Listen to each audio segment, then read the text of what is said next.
apoyándome desde luego con los libros de texto y algunos artículos. Entonces, ¿se acuerdan que les mandé unos artículos que nos dieron? Se los mandé a todos desde el inicio de clases, como parte del material que se usa para las clases.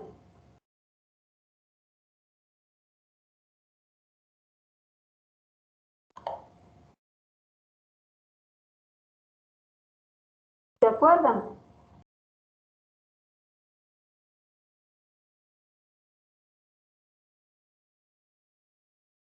Doctora, ¿cuál fue la pregunta? Es que se me cortó, lo siento. Que hay unos artículos que dio la facultad,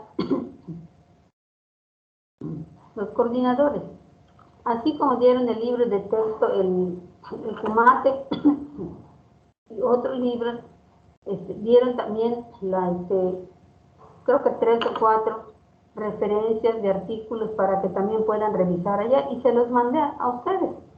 Así que lo deben de tener para que también allá revisen lo que sea necesario revisar. Por eso les digo, lo tienen porque sí se los mandé.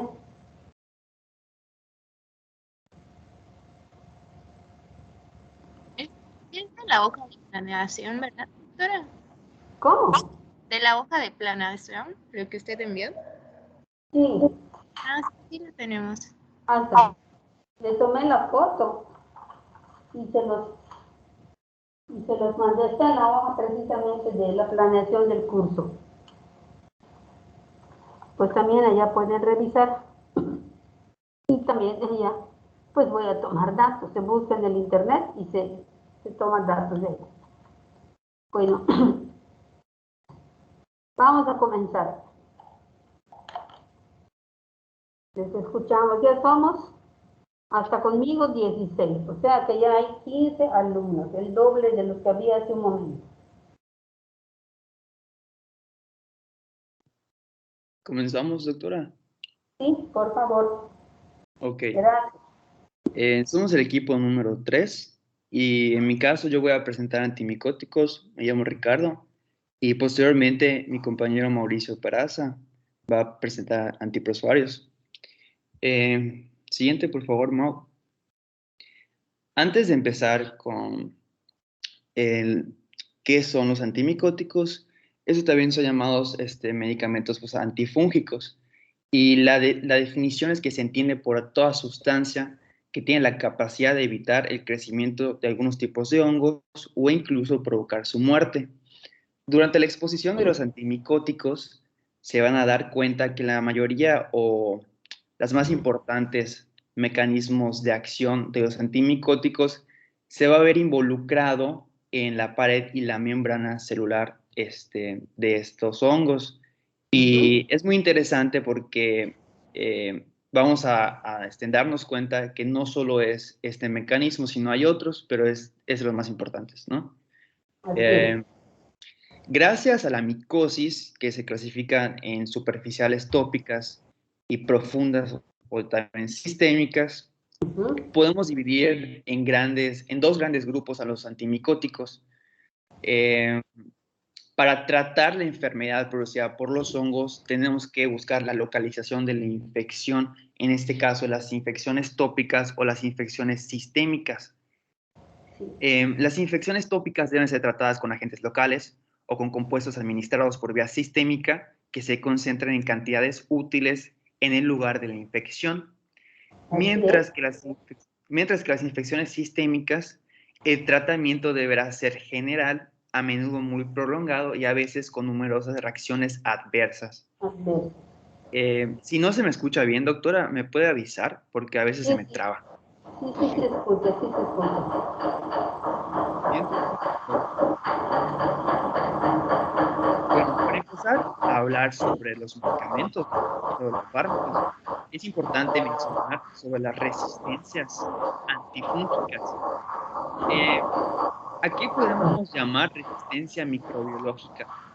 Pues se define como el crecimiento del microorganismo infectante o si el patógeno es inhibido por una concentración del agente antimicrobiano más alto, bueno, antifúngico, ¿no? Más alta que el rango observado en las cepas.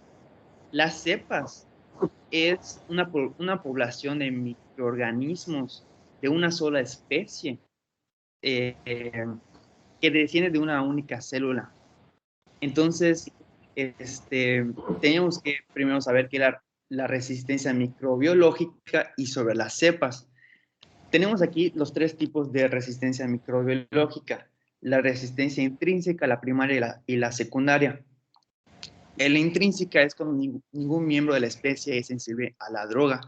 Un ejemplo de la Candida krusei y también el fluconazol.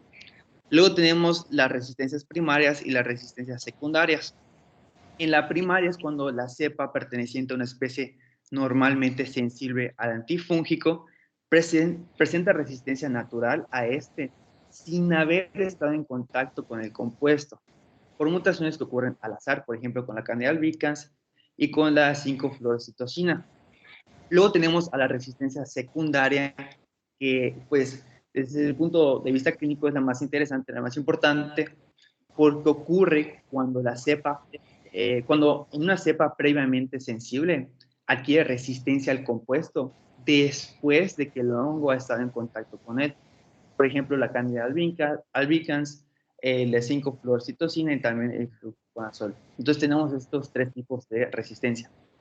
O sea, aquí estás dando a entender que cuando la Candida albicans ha estado en contacto con la 5-fluorocitosina y el fluconazol, entonces ya se vuelve resistente Sí, de hecho ahorita... a estos fármacos. Exactamente, de hecho ahorita vamos a ver algunos mecanismos que se inhiben, por ejemplo, y eso genera la resistencia. Está bien. Okay. Bueno, aquí tenemos unos mecanismos de resistencia que son muy generales.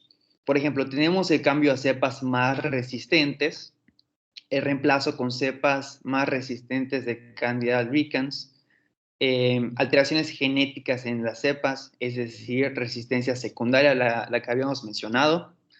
Tenemos igual, como las levaduras tienen plásmidos, igual que las bacterias, sufren mutaciones no cromosomales con expresión génica transitoria, lo que da lugar a células temporalmente resistentes, y eso se le llama resistencia epigenética. También tenemos alteraciones tipo celular y alteraciones de la población fúngica. Son mecanismos de resistencia generales para pues, seguir hablando sobre el tema. Luego les voy a hablar sobre los mecanismos moleculares de resistencia. ¿Está bien, Samu? Tenemos igual alteraciones en la importancia del fármaco. Ahorita vamos a hablar sobre la fluorocitosina, por ejemplo, al mutar la enzima que permite la entrada del fármaco. Esa es una. También tenemos alteraciones en el procesamiento intracelular de la droga, ya sea por modificación o degradación. También alteraciones en la enzima target, ya sean mutaciones puntuales, sobreexpresión, amplificación génica, conversión génica o recombinación mitótica. También tenemos alteraciones de otras enzimas que participan en la vía biosintética del ergosterol. El ergosterol es muy importante porque es un componente muy importante en la membrana, se podría decir, de los hongos. Entonces, es como el colesterol de nosotros, ¿no? Entonces, hay muchos fármacos que actúan sobre el ergosterol y pues es el mecanismo de acción, ¿no? Ahorita vamos a ver platicar sobre eso. Y también tenemos alteraciones en bomba de flujo como transportadores AB y facilitadores mayores. El siguiente, Mau, por favor. Esta imagen me pareció muy interesante. Esta es la saqué de Goodman and Gilman y te habla sobre los sitios de acción de los fármacos antimicóticos en una vista pues muy general, ¿no? Por ejemplo, tenemos a la izquierda arriba la función de la membrana, que eso vamos a hablar ahorita de la anfotericina B. Tenemos el síntesis del ergosterol, tenemos la síntesis del ácido nucleico y la síntesis de la pared celular. Entonces, por ejemplo, dice abajo, el mecanismo de acción breve, o sea, en pues, pocas palabras, ¿no? Por ejemplo, la anfotericina B y otros polienos como la nistatina, que también vamos a verla, se unen al ergosterol en las membranas de la célula fúngica y aumenta la permeabilidad de la membrana, y esto van a proceder ciertas acciones y pues va a causar la muerte del hongo. Luego tenemos los imidas. La hacen Sí, sí, vulnerable. exactamente, doctora. Claro.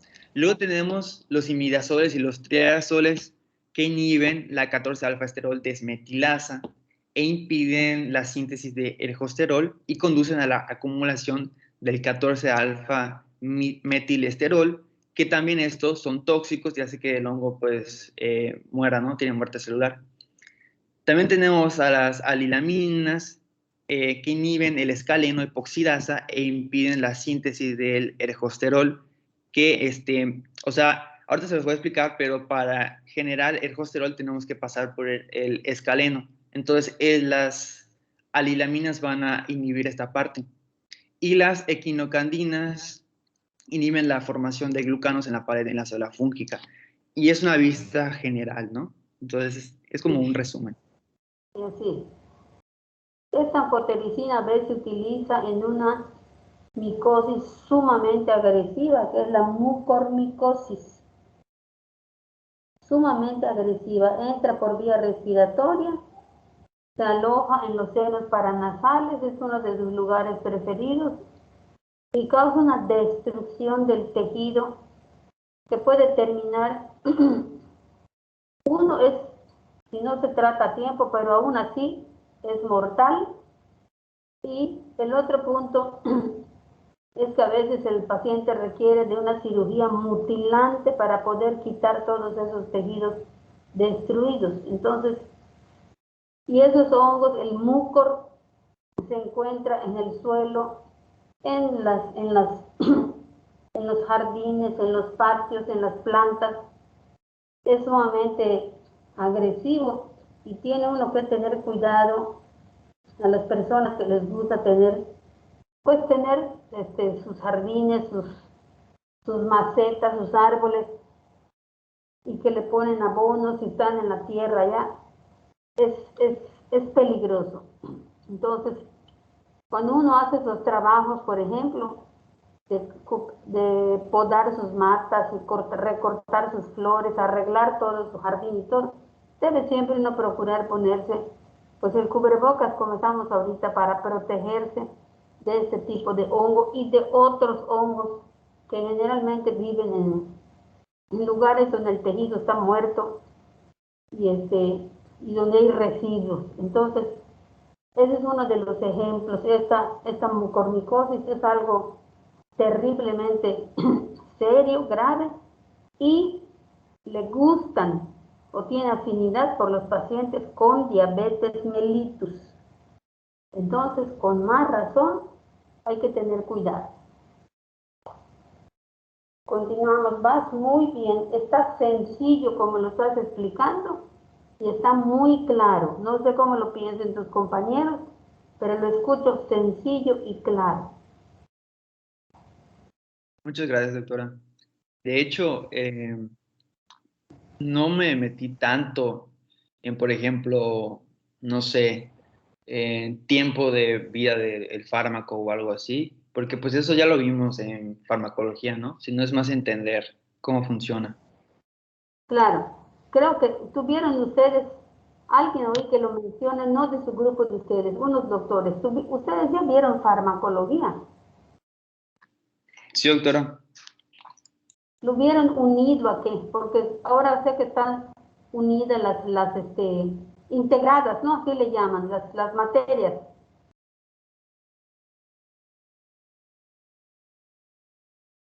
Sí, de hecho, es que como nosotros estamos teniendo semestres, o sea, por semestre vemos cada materia. Por Ajá, ejemplo, en ella se veía en un año. Entonces yo creo que por eso no las combinaron. está bien entonces. Seguimos entonces. Ok, doctora. La anfotericina B es un medicamento antiguo, es un medicamento que tiene mucha historia y su actividad antimicótica depende principalmente de la capacidad que tiene para unirse al ergosterol que habíamos mencionado en la membrana de los hongos. Se considera que forma poros o canales que aumentan la permeabilidad de la membrana y permiten la fuga de moléculas e iones citosólicos, lo que conlleva a la pérdida de la integridad de la membrana. Seguimos, disculpen.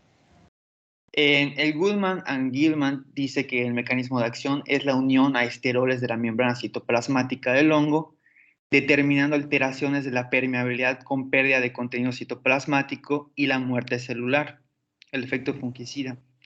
Y Así ese es. es el mecanismo de acción de la anfotericina B.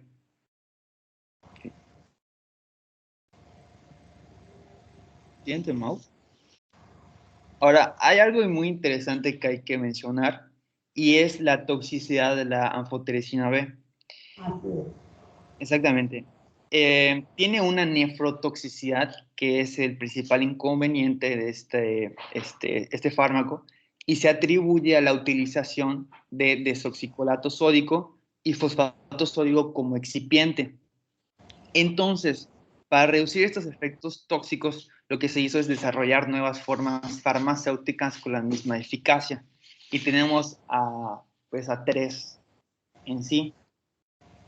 Tenemos primero, el primero dice, es como está pequeñito, es en complejos lipídicos. Su abreviatura está como ABLC. Y pues en sí es un complejo de anfotericina B con lípidos.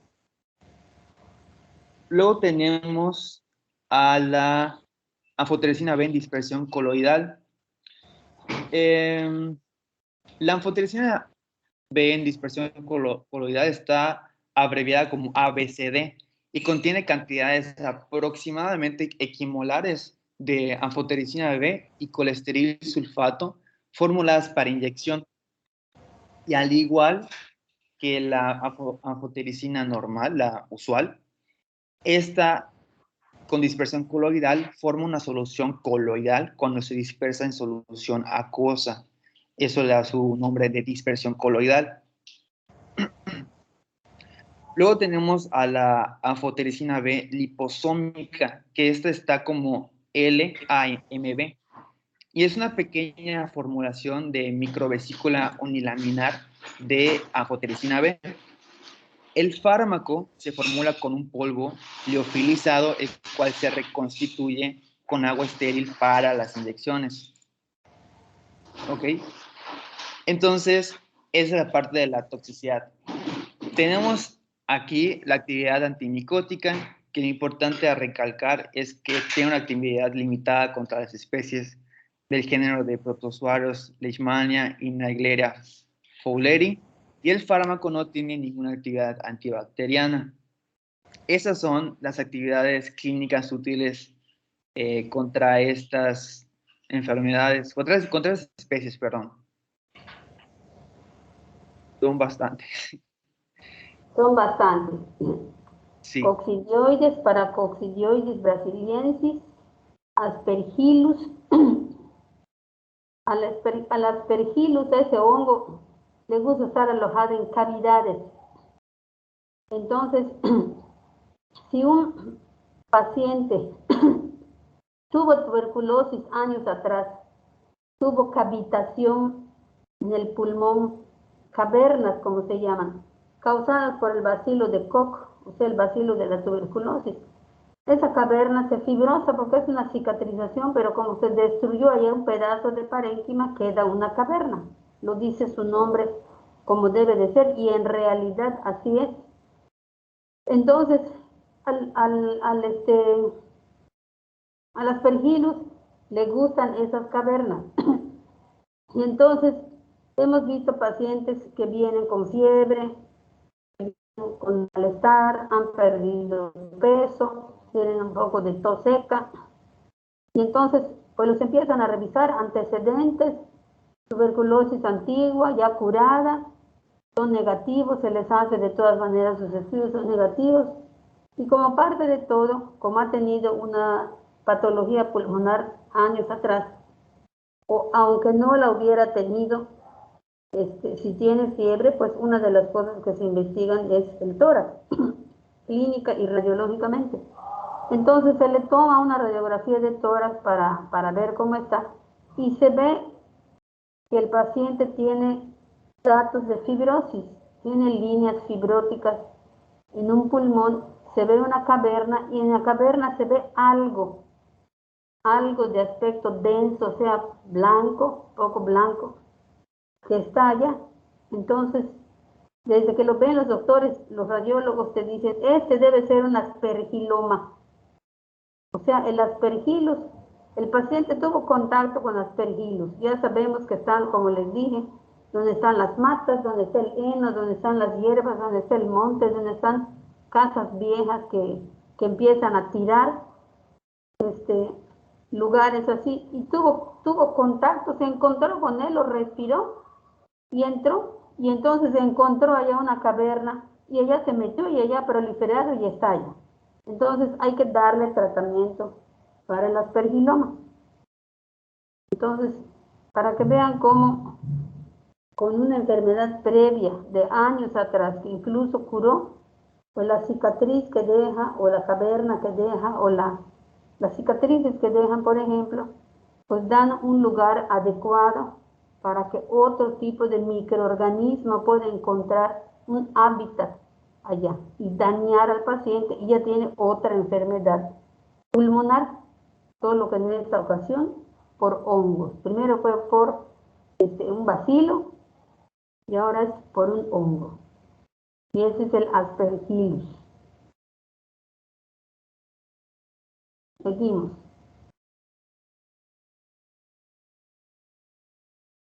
Doctora, tengo una pregunta. ¿Sí? Para diagnosticar fácilmente a todos estos patógenos infecciosos, es muy importante la historia clínica, ¿no? Preguntar qué hizo, dónde estuvo, con quién estuvo. Definitivamente, así es. Definitivamente, la historia clínica es la regla de oro. La historia clínica, yo digo que nunca va a pasar de moda, porque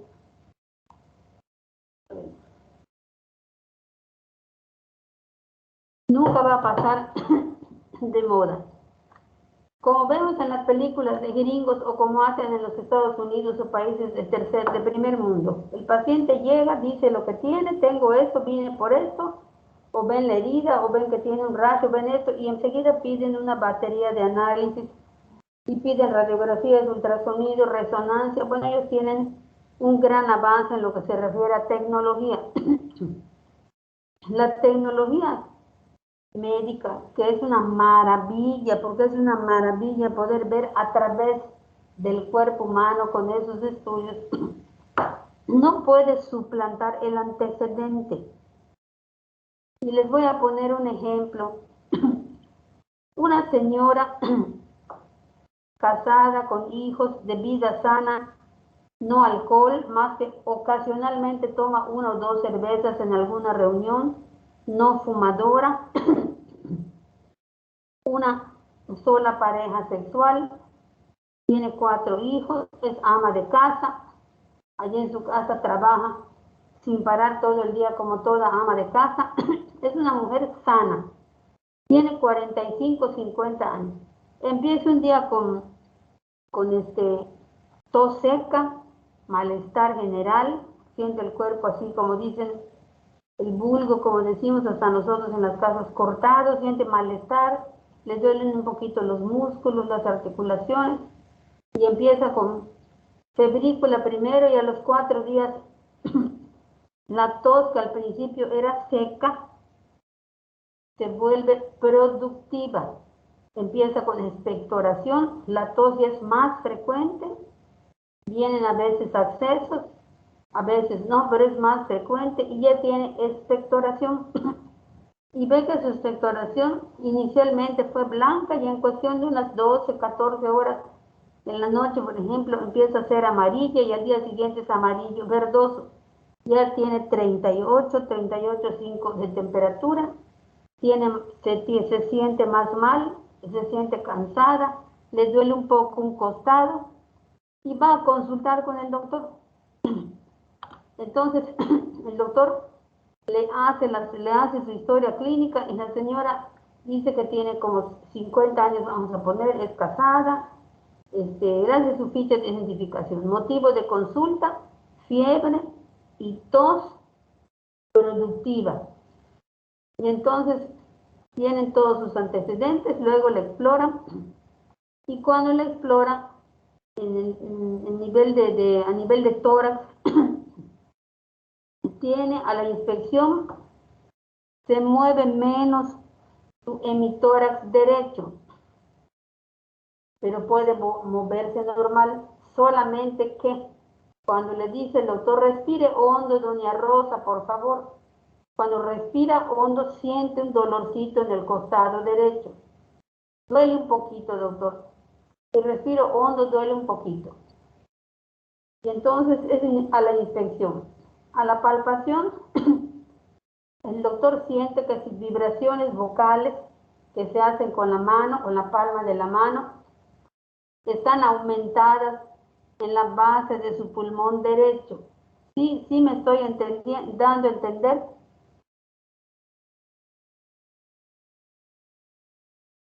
Sí, doctora. Sí, doctora. ¿Seguro? Bueno, tiene aumentadas las vibraciones vocales en la base de su pulmón derecho. Les explicaron cómo se detectan las vibraciones vocales, ¿verdad?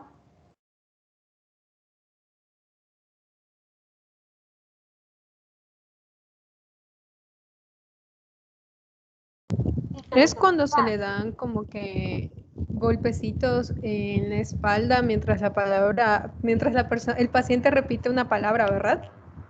No, no, no. Para percibir las vibraciones vocales, ven mi mano. Sí, doctora. Ahí está. Voy a poner mi mano sobre mi pecho. Vean. Aquí. ¿Sí lo ven?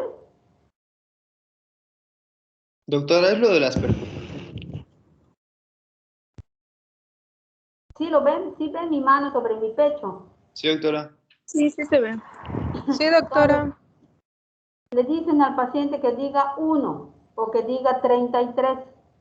Y dice 1 y siente la mano como vibra. Luego pasa al otro lado. 1, siente cómo vibra. Luego un poquito más abajo. 1 y siente la mano como vibra. Luego dice 1, siente la mano como vibra. Ese es el frémito vocal o vibraciones vocales que ustedes en sus casas lo deben practicar con su familia y lo aprenden aunque no hayan tenido pacientes. Aquí veo una manita de Ricardo. Adelante, manita. Doctora, una pregunta. Entonces, lo que hizo es diferenciar o, ¿cómo se le dice? Eh, como que, o sea, checar de un lado izquierdo y un lado derecho y ver si hay un cambio, si está aumentado o está disminuido. Sí, tengo que checar el lado derecho y el lado izquierdo. Recuerden que todo lo que tenemos doble debe ser checado. Si una persona viene, si viene un muchacho futbolista y dice que le dieron una patada, ya lo taclearon, le duele la rodilla está hinchada, su rodilla izquierda, y viene cogiendo, doctor, estoy saliendo del partido de fútbol, mire, eso me fregaron, y ven su rodilla hinchada, tiene aumento de volumen, está roja, está hasta con raspones, se siente el muchacho y ustedes van a checar qué rodilla van a checar primero, doctores.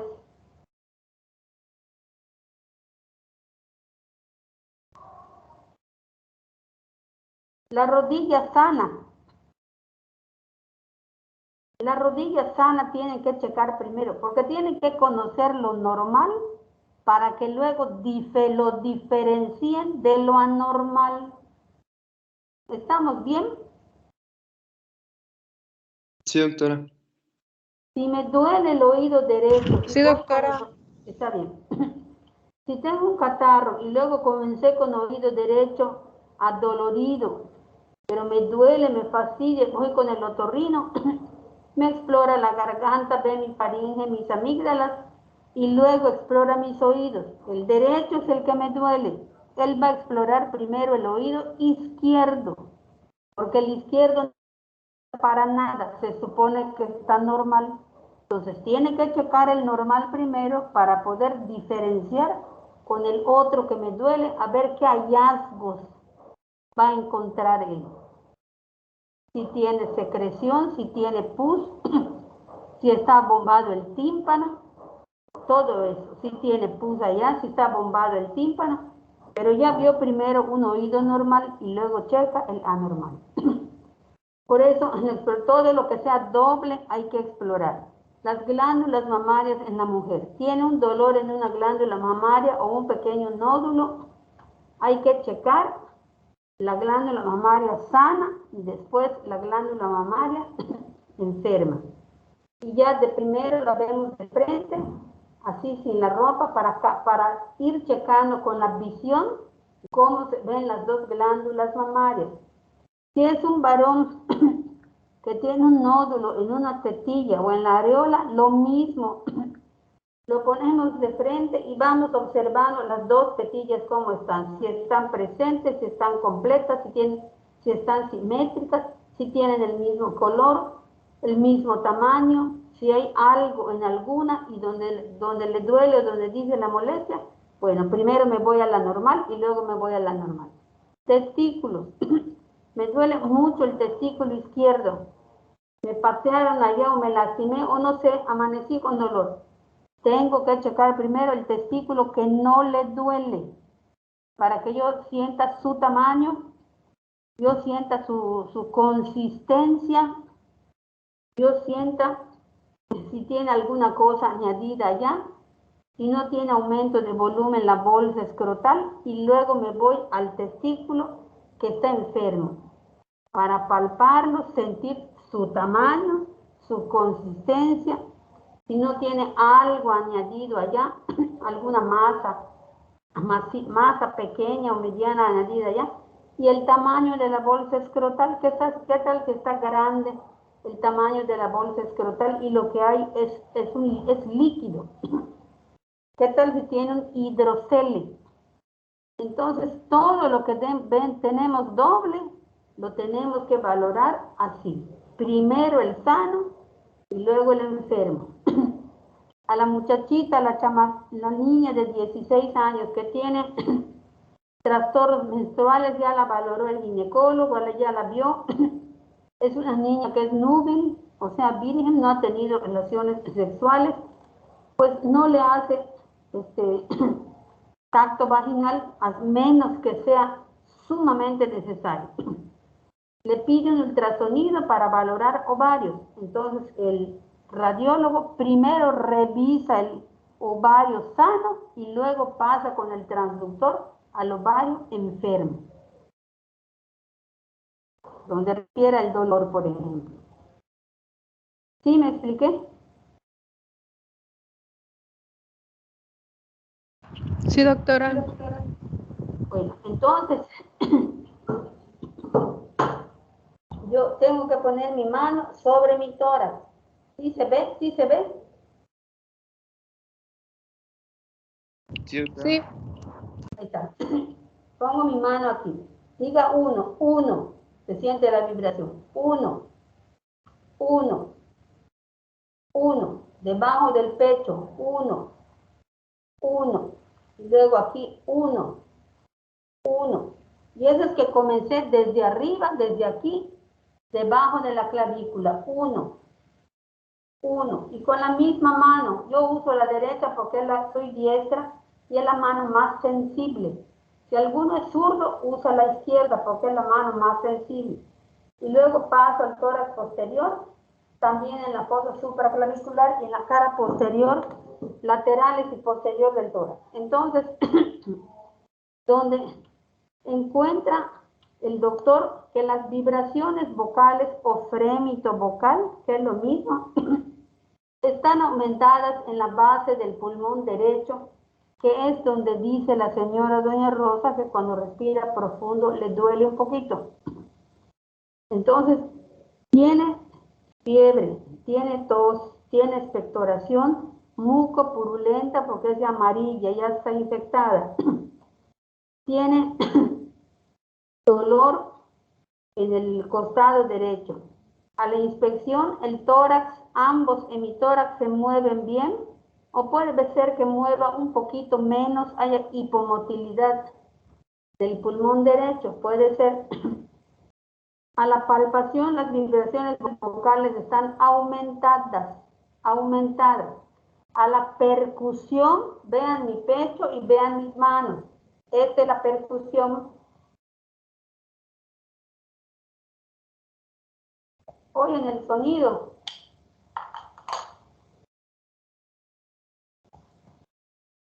Sí, doctora. Ese se llama claro pulmonar. Se percuten los dos pulmones. En el dedo índice y medio. Y a la percusión, el sonido es mate. O sea, como si estuviera percutiendo un órgano que está macizo. Cuando que el pulmón no es un órgano macizo. Es un órgano que está lleno de millones de bolsitas chiquititas llenas de aire. Por eso suena así. Entonces, a la percusión, sonido mate en lugar del normal, que es claro pulmonar. Y a la auscultación, hay hipoventilación en esa misma base pulmonar. O sea, se escucha menos el murmullo vesicular que lo que normalmente escuchamos.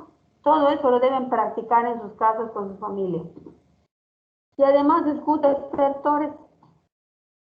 Si ustedes cogen un mechón de su pelo y lo ponen junto a su oído y lo mueven con sus dedos, lo mueven con sus dedos aquí sobre su oído, junto a su oído, escuchan cómo crepita el cabello. Así más o menos es el sonido de los estertores. Entonces, la paciente, el doctor integra en esa paciente un síndrome que se llama síndrome de condensación.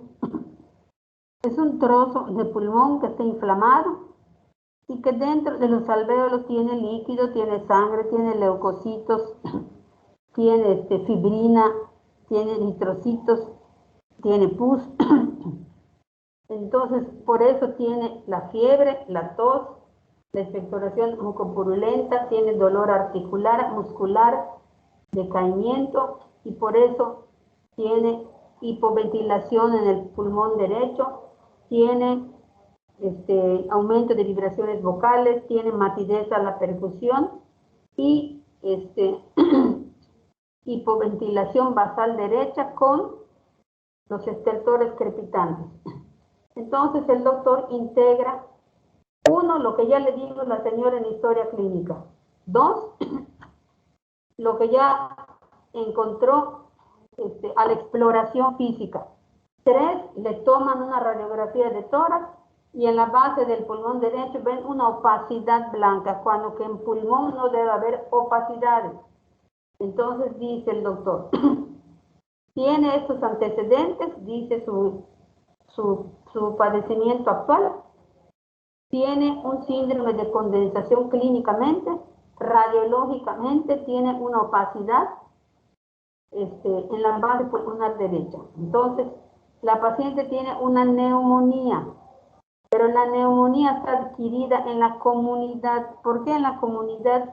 Porque ella vive en su casa, sale a comprar al súper, sale a comprar sus tortillas, va a alguna plaza comercial, va a buscar a sus hijos a la escuela, es en la comunidad. Hasta ahorita entendimos esto. Sí, doctora. Sí, doctora. Ahora, si esta señora, siempre de 50 años, fuera desafortunadamente una paciente alcohólica, que a veces que se queda dormida por el alcohol, esta paciente fácilmente puede broncoaspirar. Los alcohólicos que se caen, se quedan dormidos por la ingesta importante de alcohol, mueren de hipoglucemia y mueren de neumonía por broncoaspiración, porque su reflejo de deglución y de protección de la vía respiratoria no es la misma.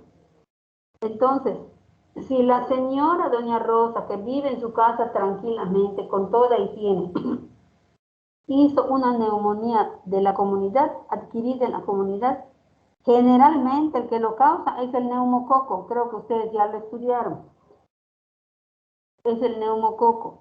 Ahora, si la señora esta es una paciente alcohólica, se reúne con un grupo de gente y está tomando y se pierden, se quedan dormidos por el alcohol en donde sea, en su hamaca, en su cama, en el suelo, incluso donde sea, es muy fácil que broncoaspire, porque ya no tiene el reflejo protector cuando deglutimos, se cubre la glotis para que nada vaya a la vía aérea. Entonces empieza con fiebres, empieza con tos mucopurulenta, entonces acude a consultar. Entonces esa no es una neumonía por un neumococo, es siempre lo que tiene es una neumonía, pero hay que pensar en los anaerobios. ¿Dónde dijimos que hay anaerobios?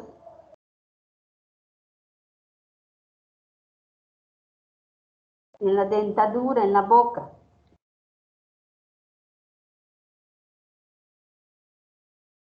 ¿De acuerdo?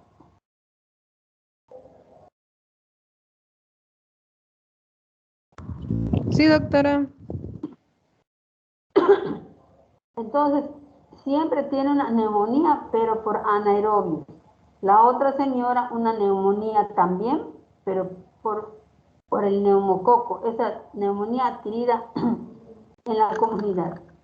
Si la señora vive en un albergue con otras personas, no va a ser neumonía causada por el neumococo, porque no vive en la comunidad. Va a ser una neumonía causada por otro tipo de microorganismos, a lo mejor un estafilococo, a lo mejor un estreptococo, a lo mejor anaerobios, porque está conviviendo con otras gentes que tienen, unos tienen catarro, otros tienen otros cuadros infecciosos respiratorios, entonces son pacientes que corren más riesgo. Siempre es neumonía. ¿Qué fue lo que cambió? La etiología de la enfermedad, la causa de la neumonía.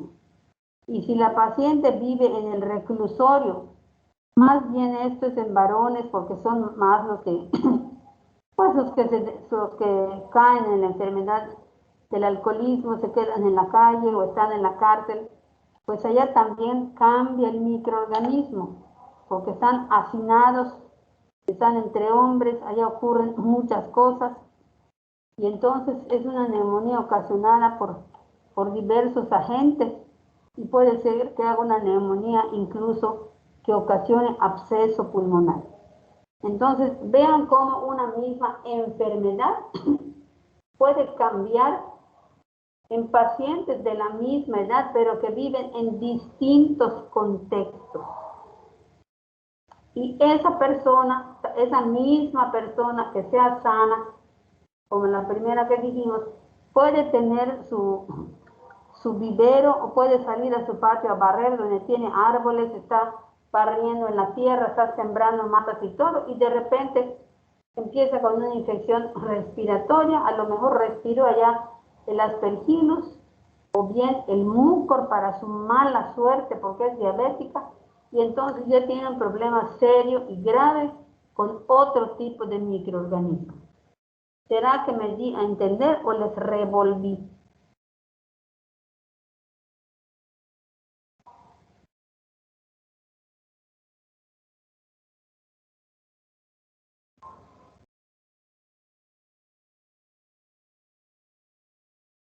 Todo claro, doctora. Todo claro. Todo claro, todo claro. Ricardo, creo que te revolví más. No, doctora, está muy interesante y que nos ayude a entender más con patologías. ¿Quiere que siga? ¿Ah? ¿Quiere que siga? Sí, claro que sí, claro que sí. Metí en la siguiente diapositiva, o sea, en esta, a la nistatina, porque podemos ver que hay una diferencia en la anfotericina B y la nistatina, ya que este se une a los esteroles en las membranas celulares, pero este es tanto de hongos como de células humanas, entonces puede ser tóxica. La nistatina tiene mayor afinidad por el ergosterol que habíamos mencionado anteriormente. Sin embargo, es demasiado tóxica para ser usado sistémicamente debido a que la integridad de membrana de unión de ambas células fúngicas y células humanas se deteriora, provocando la pérdida de potasio intracelular y otros contenidos celulares. Eh, es ineficaz, obviamente, con las bacterias, los protozoos, las tricomonas y los virus. El fármaco no se absorbe en el tubo digestivo, la piel o la vagina. La nistatina es útil solo para la candidiasis y se formula en preparados para administración cutánea, vaginal u oral con este fin. Lo importante Así es es. que, lo importante es que las infecciones de las uñas y las lesiones cutáneas hiperqueratinizadas o encostadas no responden en este caso. Y aparte del sabor amargo y las molestias esporádicas de náuseas, los efectos adversos son infrecuentes. Obviamente su uso es un antimicótico tópico y no se usa sistémico por la razón que les mencioné, ¿no? Así es. Cuando hay cándida en la boca o un paciente tiene un cáncer, pues no van a empezar no van a esperar que salga la candidiasis, que salga la cándida en la boca. De una vez comienzan con nistatina. De una vez comienzan con nistatina para prevenir mucha higiene y la nistatina. Ok. O gorgorismos de agua con bicarbonato para alcalinizar las paredes de la boca la cándida no anidia ya. Seguimos, muy bien. Luego tenemos a la flucitocina, o también llamada como 5-fluorocitocina. La flucitocina, yo entendí que es transportada hacia el hongo por una citocina permeasa. Igual esto puede servir como resistencia porque actúan con esta citocina permeasa e inhibe este transporte, ¿no? Para que se pueda dirigir hacia el hongo. Entonces, primero, luego cuando ya se dirige, es desaminada por la citocina desaminasa y pasa a ser fluorouracilo, ¿ok? De hecho, no sé si se dan cuenta, pero la imagen de la izquierda marca el proceso de ¿no? Entonces, el fluorouracilo lo que hace es competir con el uracilo, interfiriendo con la síntesis de los nucleótidos pirimidínicos e incluso interrumpiendo la síntesis de ADN y de las proteínas. Este es como una vía, ¿ok? Y la segunda vía es cuando la fluocitocina puede ser convertida a ácido fluorodeoxiuridílico que inhibe las enzimas timidilato sintasa y esto va a interrumpir la síntesis del ADN. Entonces son dos vías. Ahora, los hongos son capaces de crear rápidamente resistencias a la flucitocina si se emplea como monofármaco porque me acuerdo, doctora, que había leído que se utiliza igual como antineoplásico, Ujú, así pero es. pero como mencionan aquí, si es un monofármaco, tiene mucha resistencia. Eh, Ahora, como les había comentado, hay una citocina permeasa que si la inactivan, esto causa resistencia por el transporte de la flucitocina o una disminución de las enzimas que la metabolizan.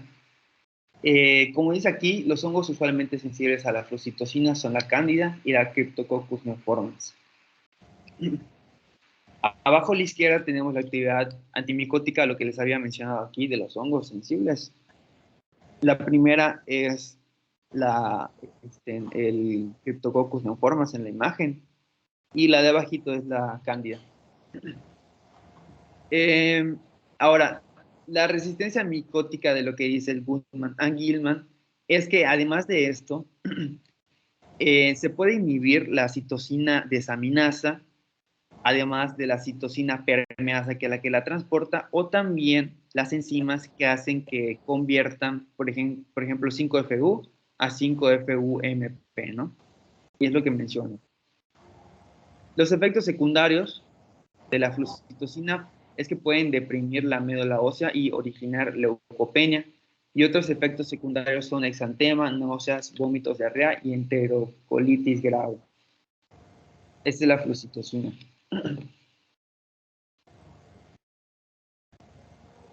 Las siguientes, doctora, son los imidazoles y los triazoles. Pero no que, o sea, lo que hice es explicarlo, pero no hablar sobre cada uno específicamente. Claro. Entonces, tenemos que los antimicóticos azoles comprenden dos clases amplias, que son los imidazoles y los triazoles. ¿Okay? El principal efecto de estos es que inhiben la síntesis de 14-alfa-esterol desmetilasa.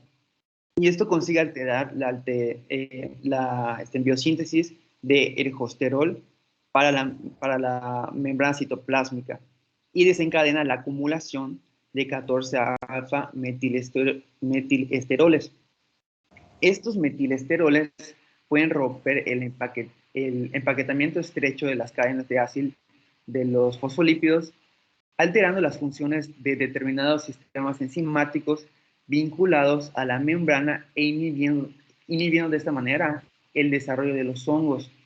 Gracias a este mecanismo que les acabo de hablar, de ahí deriva su toxicidad de este fármaco, de estos fármacos, perdón, porque algunos de los azoles son menos selectivos y suelen actuar sobre enzimas hepáticas y causar hepatitis fulminantes, por el mecanismo descrito anteriormente que compromete funciones que dependen de la membrana.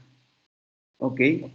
Entonces, así se altera el transporte de nutrientes y la síntesis de quitina, lo que puede inhibir el crecimiento. La resistencia de los azoles surge gradualmente en un tratamiento prolongado con un compuesto azólico y produce ineficacia clínica con pacientes, obviamente, inmunodepresivos, o sí, ¿no? Exactamente. Inmunodeprimidos con infecciones por VIH muy avanzada y candidiasis bucofaringea o esofágica. Y algo muy importante que decía es que el mecanismo primario de la resistencia a Candida albicans es la acumulación de mutaciones de ERG11, que es el gen que codifica la 14-alfa-esterol desmetilasa que se había mencionado en el mecanismo de acción. ¿Okay? Y tenemos los azoles, aquí están los ejemplos. En mirazol tenemos el miconazol, clotrimazol y los triazoles, tanto los normales, o sea, me imagino que son los de primera y los de segunda generación.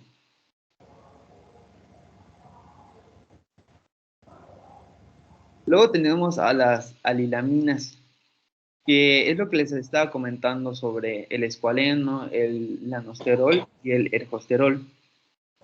Eso es lo que hace inhibir a la enzima escualeno epoxidasa y de esta forma disminuye la concentración del ergosterol, pero aumenta los niveles de escualeno. Y al aumentar los niveles de escualeno, son tóxicos y provocan la muerte del hongo. Lo que va a generar es que aumenta la permeabilidad de la membrana celular, se interrumpe la organización celular y disminuye el crecimiento de los hongos. En este caso tenemos a la terbinafina, a la naftifina y la amorolfina, pero también hay otros. ¿Sí? Luego tenemos a las equinocandinas. Lo que sucede aquí, nos podemos guiar de la imagen que tengo aquí a la izquierda. ¿Okay? Les voy a intentar explicar esta imagen. A ver, ¿sí lo ven? Porque creo que está muy pequeñito. Sí, sí, yo lo veo bien. ¿Tus compañeros? Sí se ve. Sí se ve. Ok. A ver. Lo que sucede es que Bueno, se puede dividir espacio extracelular, pared celular, periplasma y la membrana plasmática, ¿no? Y abajo citoplasma. Aquí lo que nos está mostrando es la acción de las equinocandinas. Entonces, lo que sucede es que la fuerza de la pared fúngica se mantiene mediante estos polisacáridos fibrilares. Podemos ver glucano, quitina. Entonces, hay un complejo, uno de color azul, que se llama complejo de glucano sintasa en la membrana plasmática. Y esta es catalizada por la síntesis de beta-1,3-glucano. ¿Ok? Entonces, lo que sucede es que las equinocandinas inhiben la actividad de este complejo de glucanosintasa, lo que da por el resultado de la pérdida de la integridad estructural, ¿no? De esta pared celular. Entonces, como es este mecanismo, ¿no? No sé si se debe entender. Genera una inestabilidad, ¿no? Y lo que menciona el texto es que las aprobadas para utilización clínica son las caspofungina, la micafungina y la anidulafungina. Y todas son lipopéptidos cíclicos con un núcleo hexapéptido, y los hongos susceptibles son especies de los géneros Cándida y Aspergillus.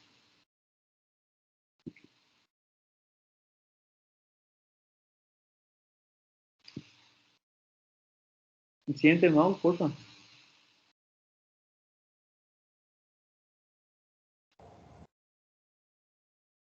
Ok, luego tenemos a la grisofulvina, que su mecanismo de acción es que inhibe la función de los microtúbulos y de esta manera altera el ensamble del uso mitótico. Con las imágenes anteriores nos pudimos haber guiado un poquito. Y la acción antifúngica es que es un fungistática in vitro para diversas especies de los dermatofitos, Microsporum, Epidermophytum, ¿no? Y Trichophytum. El fármaco no tiene ningún efecto sobre las bacterias o sobre otros hongos. Y ya pasamos a los antiprotozoarios. Muy bien, muy claro, muy claro. Muy bien presentado.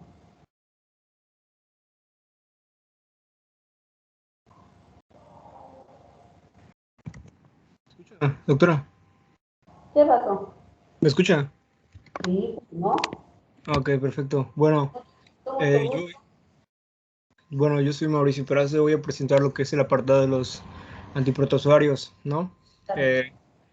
Primero, una pequeña introducción, la cual son como que las enfermedades que nos van a originar los protozoarios entre sí son muy diferentes, tienen diferentes mecanismos patológicos, síntomas, duración y gravedad, algo que todos tenemos evidente, algo que es muy evidente, ¿no? Las de las más importantes serían la disentería mediana, la leishmaniasis, el paludismo, toxoplasmosis, la enfermedad del sueño y el Chagas, entre otras. Ahora, algo que tenemos que tener muy en claro y recordar es lo que es el parasitismo. Y es aquella relación, o se define como aquella relación entre dos especies diferentes, la cual puede ser temporal o permanente, se puede dar de manera interna o externa, y es entre el parásito y el hospedador. El parásito es el más pequeño y es el menos organizado. Entonces, por tanto, va a depender metabólicamente como evolutivamente de su hospedador. Entonces va a provocar, va a vivir a expensas de las modificaciones que genere en el equilibrio homeostático del sistema inmunitario de nuestro huésped. ¿De acuerdo? Ese sería el parasitismo. Ahora, algo que me di cuenta conforme estuve leyendo respecto a fármacos para los antiprotozoarios es que los mecanismos son muy variados y son bastante complejos, entre comillas. Así como que hay muchos fármacos de los cuales no se conoce, digamos, al 100 cómo es que funciona su mecanismo de acción, sin embargo, pues son efectivos y por lo tanto siguen utilizándose.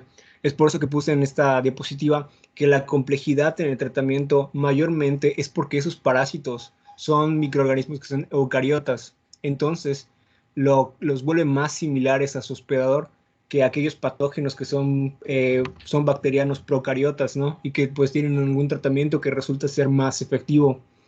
Y al ser un organismo eucariota, tiene una evolución crónica y prolongada, entonces genera ciclos complejos. Entonces, y de igual manera diversos estadios de su desarrollo. Entonces, eso hace que el tratamiento farmacológico se vuelva gradualmente más complicado, ¿no? Bueno, ahora ya pasando a lo que son los mecanismos de acción respecto a los antiprotozoarios, tenemos que generalmente van a actuar frente a las células jóvenes en una fase de proliferación que es relativamente rápida. Con mayor frecuencia, estas moléculas se van a dirigir contra la síntesis de los ácidos nucleicos, la síntesis de proteínas o de ciertas rutas metabólicas, por ejemplo, el metabolismo del folato, que son exclusivos de los parásitos protozoarios. A grandes rasgos, estos son los mecanismos más importantes, estos que se acaban de mencionar, y los fármacos antiprotozoarios se dividen en 4 grupos: los antipalúdicos, los antiamebianos, los antileishmaniasis, los anticromomas y los giardas, o guiardas, no sé cómo se pronuncia. Antitricomonas y antigiardias. Es Sí. frecuente la tricomoniasis y la giardiasis. Son frecuentes en nuestro medio, estoy hablando en nuestro medio. Serían las amebas lo más frecuente. Pero también hay mucha giardiasis y tricomoniasis. Y paludismo, pues siempre se vigila. Durante muchos años hubo brigadas de la Secretaría de Salud que salían de casa en casa a ver cómo estaban los patios y todos, porque había mucho paludismo, pero eso pues ya tiene años. Y antiamibianas, pues las amibas son amigas. Entonces, en todos los estados donde hay pobreza, donde hay necesidades económicas y no hay la higiene adecuada, pues estamos. Podemos seguir. De acuerdo. Bueno, continuando con la presentación, al igual que mi compañero Ricardo, nosotros decidimos utilizar únicamente, por ejemplo, 4 o 5 fármacos de los cuales vamos a hablar. Es un mecanismo de acción, dado que, como mencioné anteriormente, pues son variados y no se conocen, de algunos no se conoce al 100% cómo es que funcionan. Por ejemplo, nosotros elegimos la anfotericina B, de hecho Ricardo ya habló de ella. De hecho, la actividad de la anfotericina contra la leishmanía tiene complejo, o sea, utiliza los precursores del ergosterol, como mencionó mi compañero, que son los componentes de la membrana. Va a formar estos poros que permite que los iones van a entrar en la célula. Lo que es la leishmanía tiene una composición de su ergosterol, o sea, de la parte de su membrana, que es muy similar a la de los hongos, por lo cual, como lo mencionó mi compañero, el fármaco va a estar mayormente unido a los esteroles fúngicos, más que nada del colesterol del hospedador. Sin embargo, también se tiene registrado pues una efectividad contra la leishmanía. Es por eso que lo puse en el apartado, al igual que anteriormente lo vimos. Es leishmania, no leishmanía, leishmania. De acuerdo. O leishmaniasis. Ok, una disculpa. No te preocupes, no te preocupes. Seguimos, muy bien. El segundo fármaco que decidí poner es la cloroquina. Y de este igual estuve buscando información y nos dice que su mecanismo de acción igual no es del todo claro, pero que lo que se cree es que se va a concentrar en lo que son los plasmodios que están en los eritrocitos.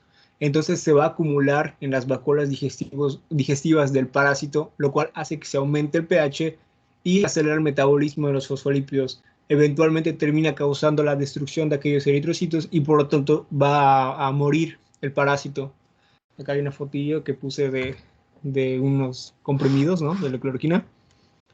Y bueno, el tercer fármaco que elegí poner es el metronidazol y el tinidazol, que por lo que estuve buscando parece ser uno de los pues más frecuentes, uno de los más característicos. Y pues su mecanismo de acción, como puse en la fotilla de ahí abajo, es que este fármaco va a entrar al interior de la célula. Entonces mediante lo que es la cadena de transporte de electrones se va a reducir, ¿ok? Entonces, por la alteración de la molécula de metronidazol, va a haber un gradiente de concentración que va a promover el transporte intracelular de este fármaco. Entonces, aquellos radicales libres que se van a formar van a actuar con el ADN celular, lo cual hace que se pierda la estructura helicoidal y termina rompiendo la cadena, inhibiendo pues así la síntesis de los ácidos nucleicos y eventualmente lleva a la muerte del invasor, en este caso de los protozoarios, ¿no? Del tinidazo tiene un mecanismo similar, pero, o sea, este es como que el más importante, o al menos por lo que yo busqué, que era como que era de los más relevantes. ¿Okay? Y también tenemos la nitazoxanida, perdón, que va a interferir con respecto a lo que dice el Gilman y Goodman, es que va a interferir con la reacción de transferencia de electrones que depende de una enzima, la P4, ¿no? Que es esencial para el metabolismo anaeróbico en las especies que son, tanto en protozoarios como en bacterias. Ese es un mecanismo de acción de los que elegimos. Y ya para finalizar sería la resistencia de los agentes infecciosos. Ya mi compañero Ricardo comentó acerca de la resistencia de los agentes en el aspecto de los antifúngicos. Y acá pues vamos a dar como que una vista muy general y la resistencia está ligada pues al uso masivo e indiscriminado de las drogas. Se puede dar por 3 tipos, que son la alteración a nivel intracelular de la droga, cual puede ser disminución en la captación, un aumento de la excreción o inactivación por metabolismo o secuestro. El segundo tipo es la disminución en la capacidad de la droga de afectar a su blanco, que disminuye la afinidad por el blanco, o sea, la droga disminuye la afinidad del blanco, no, la pérdida total del blanco, que se hayan el desarrollo de nuevos caminos que sean caminos metabólicos que sean alternativos al blanco, y también la sobreexpresión de mecanismos de reparación de proteínas de membrana o del DNA del parásito. O sea, como a grandes rasgos, los principales mecanismos de resistencia de los protozoarios ante sus fármacos. Y ya. Muy bien, muy bien. ¿Hay enfermedad de Chagas acá en Yucatán? Sí, ¿no? O sea, por el bichito ese, ¿no? Creo. Sí, doctora. El famoso pico. Es un maldito ese pico. Porque el paciente debe llevar, hay que detectarlo, hay que matarlo. Y si pica a alguien de la familia, a una persona, pues hay que llevarlo a un lugar donde hagan estudios sobre eso. Por ejemplo, aquí en el IDEYO, y se requiere el tratamiento, que no sé si hay en Mérida, pero antes no había, se tenía que pedir de México. Y para dar el tratamiento a la persona, porque de una infección que comienza con el piquete, que vomita y regurgita donde está picando, pues entonces los tripanosomas se desarrollan, y si el paciente no es tratado puede quedar infestado, o sea, invadido por los tripanosomas, que así como afectan otros órganos, constituyen una enfermedad sistémica, atacan el corazón y ocasionan una miocardiopatía chagásica. El corazón crece, hay cardiomegalia, llega a ser insuficiente y el paciente llega a morir por eso. Y si le sacan sangre, en la sangre ven a los tripanosomas que están allá, porque el paciente pues está infestado, está invadido por estos parásitos. Así que sí hay en todo el sureste, y hay que tener cuidado. Hace años se pensaba que solo en las casas, por ejemplo, casas de paja, de adobe, casas donde tienen hechas las casas en los pueblitos, en las haciendas donde la gente es sumamente pobre, hacen sus casas de bajareque, que son que son palitos, son palos, como los palos de la escoba.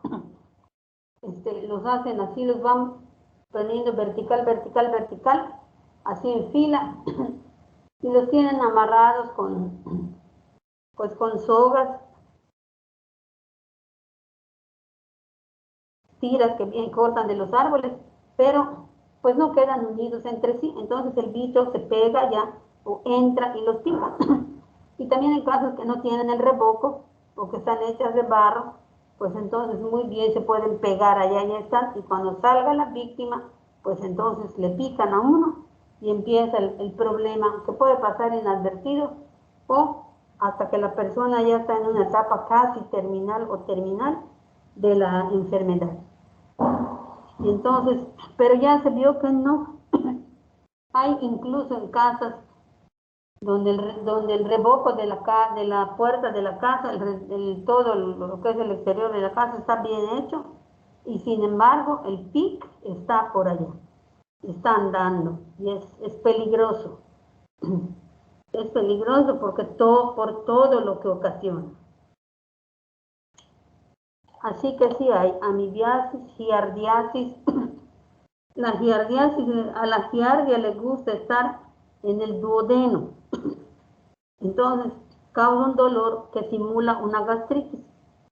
Si no se quita el dolor y le están dando manejo para la gastritis, pues deciden hacerle una endoscopía superior, endoscopía de tubo digestivo superior, y entonces cuando llegan al duodeno, pues ahí encuentran cambios muy sugestivos, toman la muestra y sale la giardia ya. Entonces, hay que dar tratamiento para eso. La tricomona también hay, la tricomoniasis es frecuente, la amibiasis igual, muy frecuente, en carne que no está bien cocida. Ustedes han oído decir que hay mucha gente que come la oreja del cerdo asada y cortada en pedacitos con su salpicón, lo han escuchado, ¿verdad?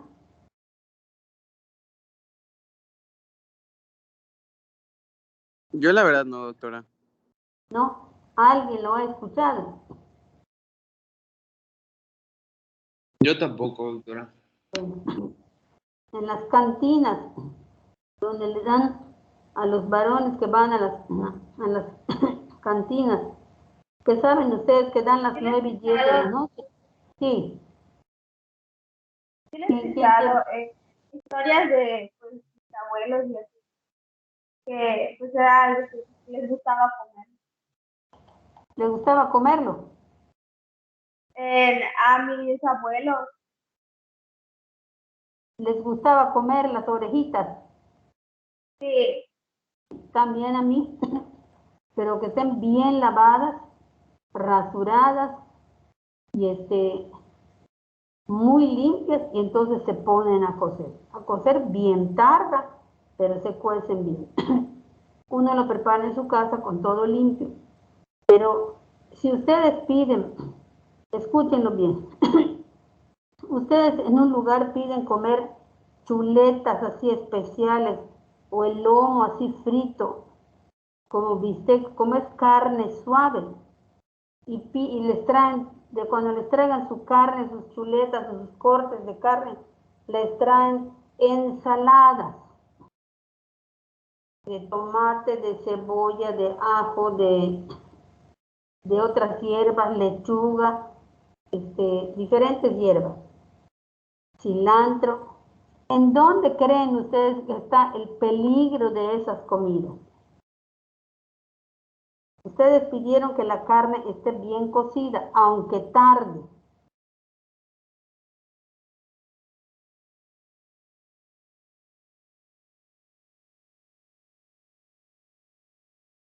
¿Dónde está el peligro?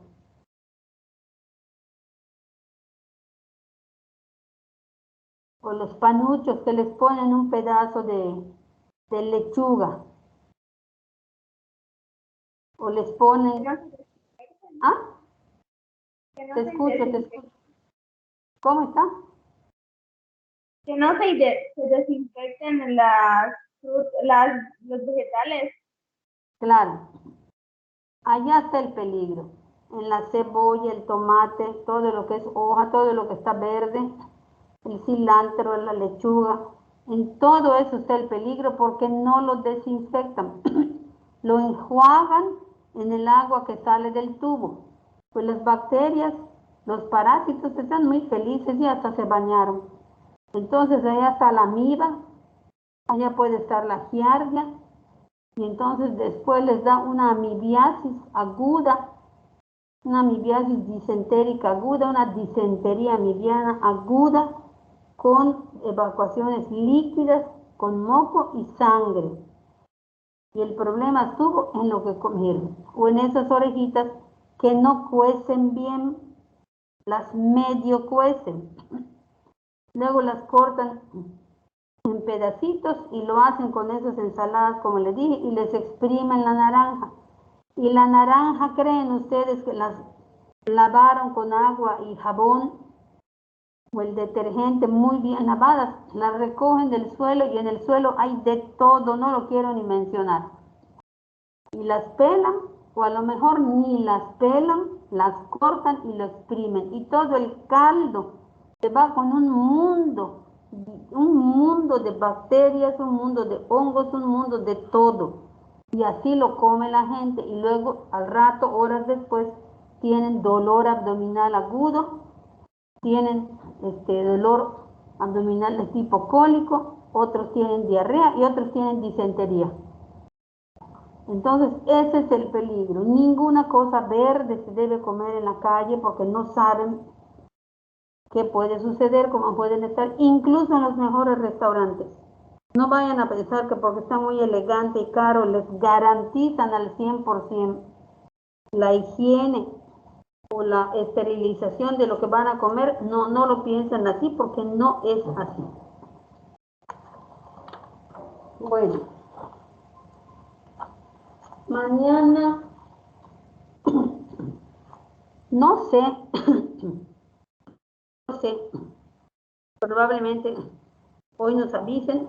No sé si la clase de mañana va a ser así como estamos ahorita en Teams, o si vamos a ir a la escuela a la clase híbrida, al aula híbrida inmersa, no lo sé. Si me avisan hoy, pues inmediatamente les aviso. Si les avisan a ustedes, inmediatamente que me avisen.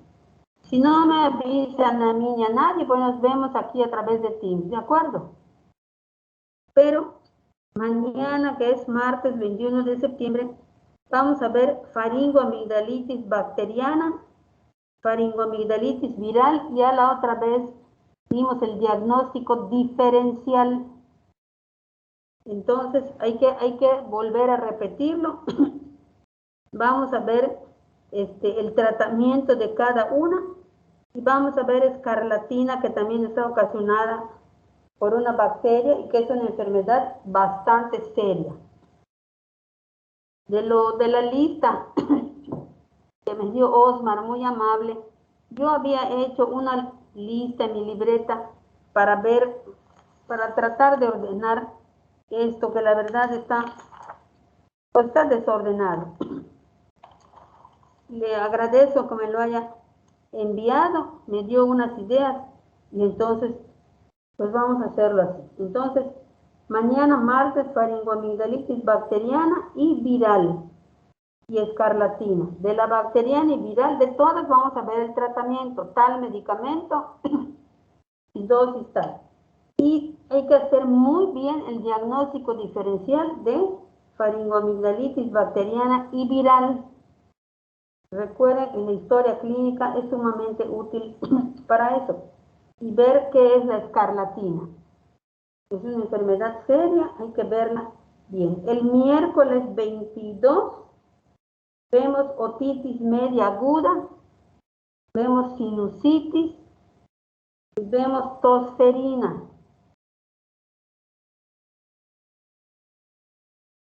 Y el jueves 23... Doctora. Sí, a ver. ¿Y no se ven los helmintos? Oye, de veras. No vino, no está completo el equipo, ¿verdad? Ahorita lo vamos a ver. ¿Está el equipo? Sí, estamos. ¿Están? Sí. Adelante, entonces. Que me avisen a tiempo, porque soy muy habladora, les empiezo a explicar y se me olvida. Gracias, gracias, Daniel. Adelante.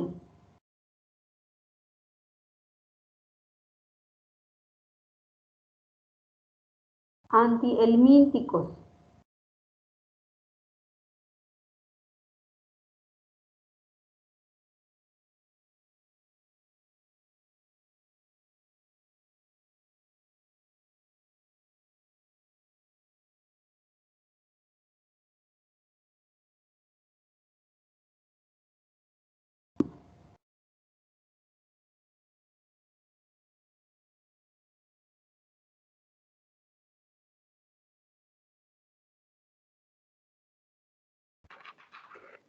Buenos días, yo soy Jordi Zuk, y vamos a explicar el tema de antihelmínticos.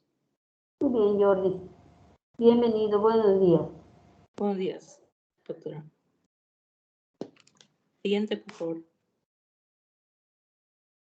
Bueno, vamos a hablar acerca de las generalidades de estos agentes infecciosos. Y vamos a ver que la mayoría de estos agentes van a actuar en las células que se encuentran más maduras, ¿no? En los microorganismos adultos que no proliferan, que ya no pueden proliferar más, a diferencia de los agentes antiprotozoarios que actuaban en células más jóvenes. Estos agentes también están dirigidos se usan para eliminar esos microorganismos, esos agentes patógenos del hospedador, así como también para que se pueda controlar la diseminación y se puedan evitar infecciones mayores. Vamos a ver ahorita que la mayoría de estos fármacos van a pues participar en ya sea que bloqueen o que pues afecten alguna de estas funciones bioquímicas, ¿no? De las que depende este agente infeccioso. Por ejemplo, en la coordinación neuromuscular, porque vemos que los helmintos utilizan esta función para poder moverse, para poder nutrirse y para que puedan estar en un lugar adecuado y que puedan sobrevivir, ¿no? Entonces también hay algunos fármacos que van a bloquear esta función neuromuscular. También como su principal fuente de energía son los carbohidratos, principalmente la glucosa. Vamos a ver que también algunos fármacos van a intervenir en el metabolismo de los carbohidratos. Y así también como van a afectar la integridad microtubular, ya que de esto depende también que pongan algunas larvas o que se muevan alrededor del hospedador. Entonces, pues también se va a ver afectada todo lo de la integridad microtubular. Muy bien.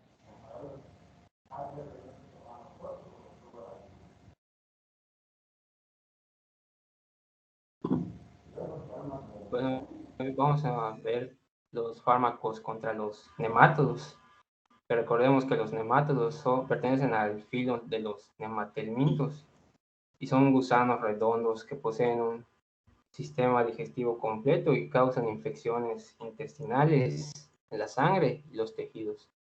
Y el primer fármaco contra nemátodos es el mebendazol, que su uso terapéutico es un agente de primer línea para el tratamiento de infecciones causadas por trococéfalos, oxiuros, anquilostomas y ascaria. Este fármaco pertenece a la familia. Tricocéfalos. Este fármaco pertenece a la familia de los benzimidazoles y su mecanismo de acción es que actúan al unirse a la beta tubulina del parásito e inhiben la polimerización de los microtúbulos, de tal forma que al inhibir la polimerización de los microtúbulos, inhiben la motilidad del nemátodo.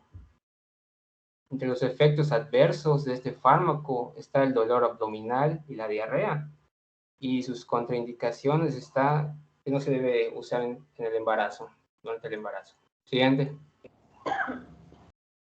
¿Y qué le pasa al parásito si ya no se mueve?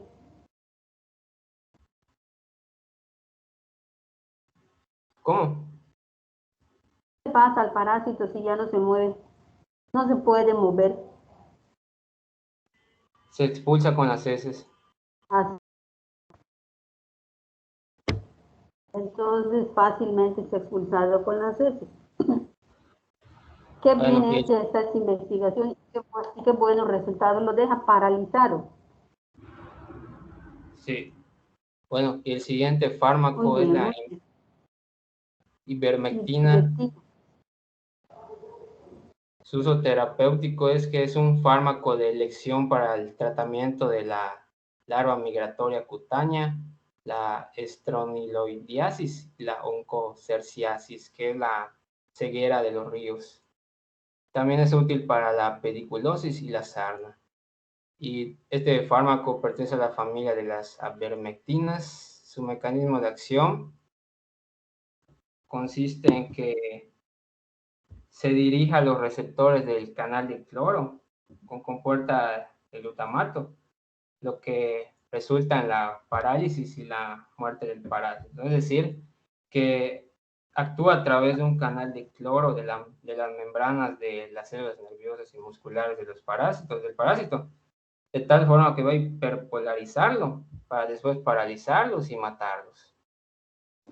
Sus efectos adversos está la reacción de Masotti, que es un conjunto de signos y síntomas que consisten en fiebre, cefalea, mareo, somnolencia e hipotensión. Los efectos adversos son frecuentes en pacientes con oncocerciasis. Y sus contraindicaciones es lo mismo que el fármaco anterior, se debe evitar en el embarazo. Siguiente.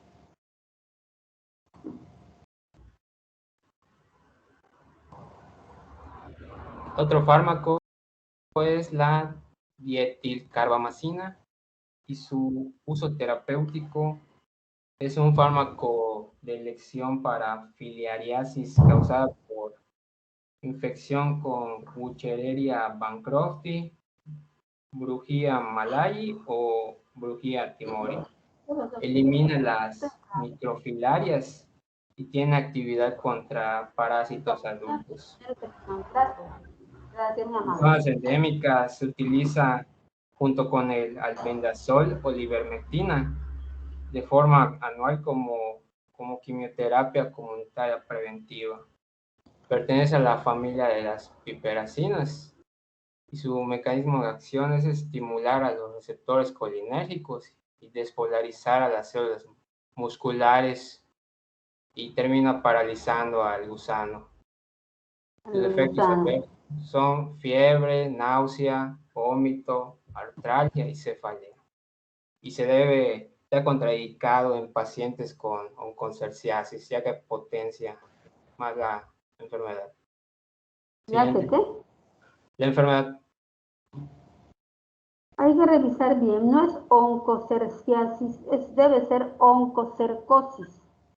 Ah, sí, lo tomé de un libro de farmacología, así estaba tal cual. Oncocerciasis, pero sí, el otro que usted dice, sí, igual lo. Sí, la que afecta los ojos también, como mencionaste. Aquí elimina las microfilarias y tiene actividad contra parásitos adultos. La filariasis es una enfermedad seria porque afecta los conductos linfáticos. Acuérdense que tenemos venas, arterias, venas y linfáticos. Entonces afecta a los linfáticos, se introducen allá, obstruyen y los pacientes hacen edema linfático, que cuando está en etapas, o sea que cuando no reciben tratamiento, hay zonas donde hay filariasis. Cuando no reciben tratamiento, el edema de las extremidades, ya sea una o dos, es tal que el paciente ya no puede caminar ni puede manejar esa extremidad o las dos extremidades según como esté. Y hay ocasiones en que tienen que desarticular la extremidad para que el paciente pueda quedar libre de eso porque ya no tiene remedio con tratamiento. Entonces, por eso es importante tomar en cuenta esas infecciones por parásitos. Generalmente, cuando pensamos o nos dicen y tiene una infección, pensamos que es una bacteria y pues, o un virus, pero hay que pensar también en los protozoos y hay que pensar también en los parásitos que ocasionan a veces pues situaciones que son mortales, enfermedades que son mortales. Muy bien, puede seguir.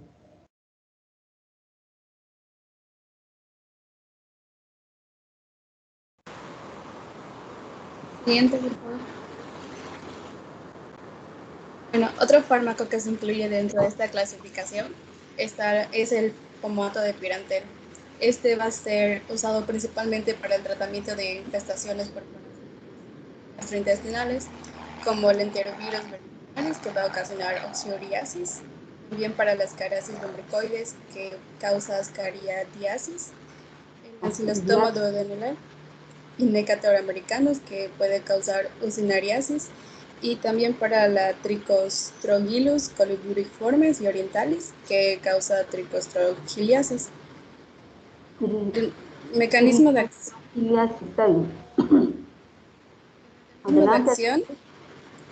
que tiene este fármaco es que va a ejercer una acción de bloqueo neuromuscular sobre estos helmintos, lo que va a inmovilizar a los parásitos y va a provocar su expulsión sin producir la excitación ni estimular la migración de estos. Este fármaco pertenece a la familia de los pomatos. Siguiente. Los efectos adversos, hay trastornos gastrointestinales que incluyen los cólicos, la diarrea, las náuseas y el vómito. También afecta el sistema nervioso con mareos, somnolencia y cefalea. Puede ocasionar trastornos psiquiátricos como el insomnio de la piel y tejido subcutáneo como sudoración fría o caliente, la erupción cutánea, el prurito y la urticaria. Este fármaco está contraindicado a pacientes que tienen hipersensibilidad al pomato, a este fármaco, o algunos de los excipientes de este. Y tampoco se recomienda su empleo en mujeres embarazadas ni en menores de 2 años. Vean cuántos efectos adversos tiene el famoso pomato de Pirantel. Insomnio, trastorno psiquiátrico. ¿Ustedes creen que el insomnio es un trastorno psiquiátrico?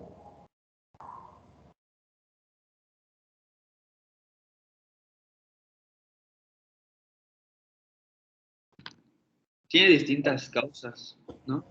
Sí, ese es uno. Tiene distintas causas, es cierto. Pero creen que es un trastorno psiquiátrico. Porque mucha gente padece insomnio. Y a la gente no le da vergüenza decir que padece insomnio. Pero sí le da vergüenza decir que es deprimido, que padece depresión. Porque la depresión es un trastorno psiquiátrico. Y todavía somos tan ignorantes que sentimos vergüenza cuando decimos que un familiar tiene depresión o tiene ansiedad, o hay un familiar que desafortunadamente tiene esquizofrenia, porque todo lo que se dice o la palabra psiquiátrico lo relacionan con locura, con demencia. Y hay distintos tipos de demencia. Y si quieren el lenguaje vulgar, hay distintos tipos de locura. Pues es un trastorno psiquiátrico. Tiene muchísimas causas. Una de las causas es el síndrome de estrés postraumático. Alguien que sufrió un accidente terrible en el que quedó tal vez su cuerpo quedó amputado, quedó incompleto o perdió un familiar o no quedaron con lesiones graves, ni nadie falleció, pero el estrés tremendo, que la experiencia tremenda de haber sufrido un accidente, pues puede dejar a la persona durante un buen tiempo con nervios, nervioso, inquieto, con miedo de que alguien haya en su casa, con insomnio, con trastornos del apetito. Entonces, una de sus causas es el síndrome de estrés postraumático, y hay otras muchas causas. Y hay una enfermedad que incluso se hereda, que es un insomnio, el insomnio maligno. La persona no duerme y no puede vivir sin dormir. Entonces, pues esto se los digo yo por mi cuenta, como todas las cosas que les digo, para que no, tratando de hacer conciencia de que nadie se debe avergonzar por tener una enfermedad psiquiátrica o trastorno psiquiátrico. La gente en general tiene que entender, aprender y aceptar.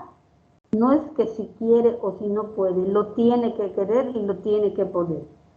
Aceptar que las enfermedades psiquiátricas son como las enfermedades metabólicas de la piel y tejido subcutáneo, como las enfermedades gastrointestinales, enfermedades genitourinarias, etcétera, etcétera, etcétera. Y requieren muchísimo cuidado, delicadeza, conocimiento, tacto para tratarlas y para ayudarlas a reinsertarse en sus ambientes, pues familiares, laborales, escolares, en fin, en los ambientes que le corresponde vivir. Entonces eso yo se los paso como,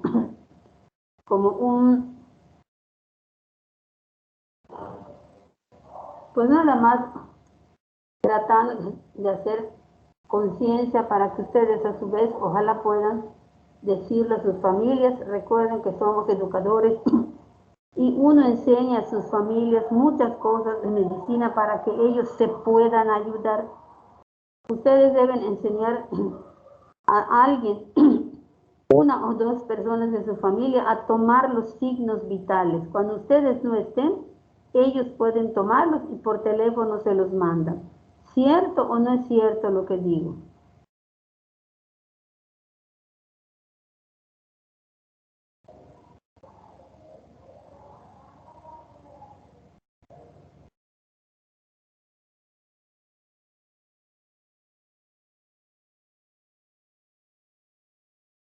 Pues no es cierto porque nadie me contestó. Ya se fueron.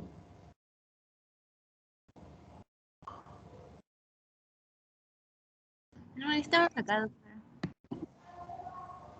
¿Es cierto o no es cierto lo que digo? ¿Es correcto o es incorrecto?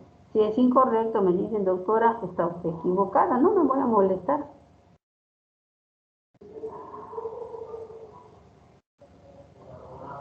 Sí es correcto porque pues al final, sí es correcto porque al final no sabemos cuándo pueden suceder accidentes, crisis, y pues que una persona sepa eso, pues, sí sería de mucha ayuda. Claro, claro que sí. Y enseñarles que todos los medicamentos tienen un nombre comercial, pero que no es el medicamento. Por ejemplo, la ampicilina. Viene uno ahora puede decir, me dan ampicilina, cápsulas de 500 miligramos. Hay que ver cuánto cuesta, porque no puede ser que el original cueste, por ejemplo, 300 pesos y el que te venden cueste 30. Lo que te están dando no es el medicamento, quién sabe qué te están dando. Pero hay mucho genérico que es muy bueno, muy bueno. Los genéricos son buenos. Pero el medicamento no es el Vinotal, el medicamento es la ampicilina, ¿de acuerdo? Eso se lo tienen que enseñar a su familia, que lean qué contiene. Y la ampicilina es el medicamento, es lo que llamamos la sal, es la sal, S-A-L. Para que lo aprendan y les enseñan mg chiquititos, quiere decir miligramos, se los escriben. Y les enseñan que vean la caducidad. Todo eso les deben enseñar. Un chiquito de 8 años lo aprende muy bien. Lo aprende requete bien. Y para que ayude a los abuelos, si está con los abuelos o a los papás, los hermanos, Y si alguien está enfermo, le dicen tómale la temperatura cada 4 horas, o si se empieza a sentir mal, tómale la presión arterial, lo escribes y me lo mandas a mi celular. Cuenta cuántas veces late su corazón en un minuto, su pulso, todo eso y otras cosas sencillas que les pueden enseñar y que son de mucha ayuda para ustedes y sobre todo para el que está enfermo. Así como enseñarles que cada vez que una persona defeca tiene que revisar, ver cómo está su materia fecal, de qué color, si el olor es el olor de todos los días. Cada quien conoce el olor de su materia fecal y a nadie le da asco. ¿Por qué? Porque es su materia fecal. El día que cambie el olor, la persona dice, hoy no está normal esto, su olor está distinto. ¿Cierto o no es cierto?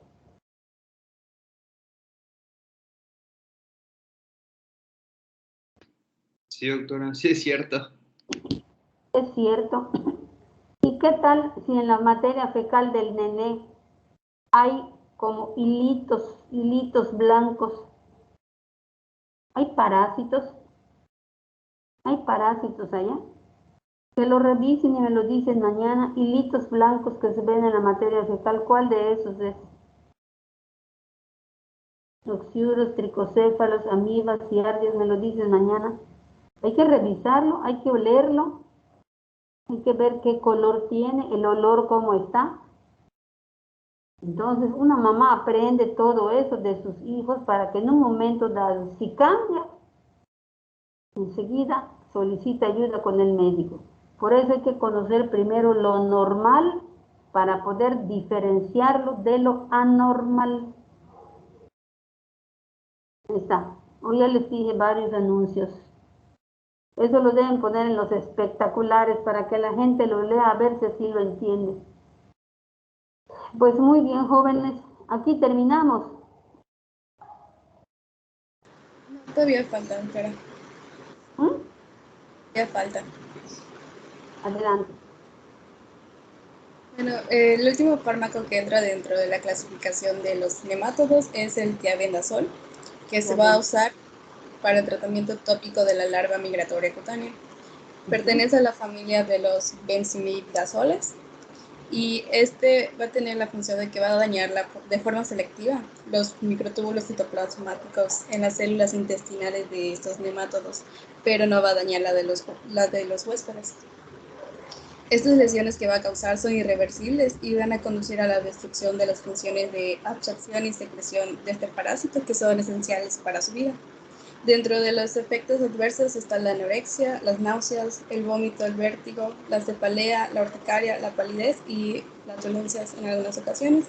Y las contraindicaciones para este fármaco son para los pacientes que han mostrado reacciones de hipersensibilidad. Está bien. Sigue. ¿Con qué nombre se le conoce a esta larva migratoria?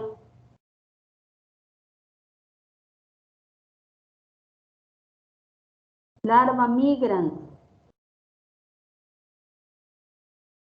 También lo traen los textos. Larva migratoria cutánea o larva migras. ¿Dónde se encuentra y se sube en uno y atraviesa la piel y hace su canal? En las playas, andando sin zapatos en la arena, porque cuántos animales no van allá y defecan, y entonces pues luego va uno a lucir sus bellos pies allá, sobre todo las damas, pero hasta los caballeros, todo mundo, porque ir al mar pues es una felicidad, y pum, se queda uno con una larva migrante.